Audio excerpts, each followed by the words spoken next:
অনেকেই বলতেছে আমরা বলে টিকটকে শ্যাম্পু লাগাইতেছি, আজ থেকে লাগাবো। আরে আলেম নামের কুলাঙ্গারের বাচ্চা শ্যাম্পু টিকটকে না লাগে তো জায়গা মতো লাগে, তাহলে কিছু বের হইতে পারে। টিকটকে এখন খালি সবাই শ্যাম্পু লাগাইতেছে, ভাই এই কাজটা কইরেন না আপনারা। দোকানে কবে না জানি 2 টাকা দামের শ্যাম্পু 5 টাকা হয়ে যায়। যেভাবে শুরু করছে শ্যাম্পু ইউজ করা, এখন শ্যাম্পু 2 টাকা থেকে 5 টাকা হইতে আর বেশি দিন লাগবে না ভাই। একটু হ্যান্ডেল কম মার, তাহলে শ্যাম্পুর দাম যদি একটু কমে আর কি।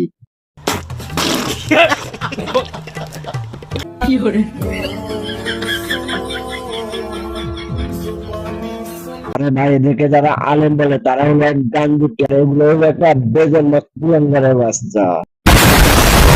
নামাজ চাই না বন্ধু, এপার থেকে পরপার অনেক সুন্দর, সবাই নামাজ পড়বা। কোথাও শুনে যায় না প্লিজ কামিয়ার। আজকে আমি আবার চলে এসেছি তোমাদের জন্য খুবই মশলাদার কুকুর একটা ভিডিও নিয়ে। আর হ্যাঁ, মশলা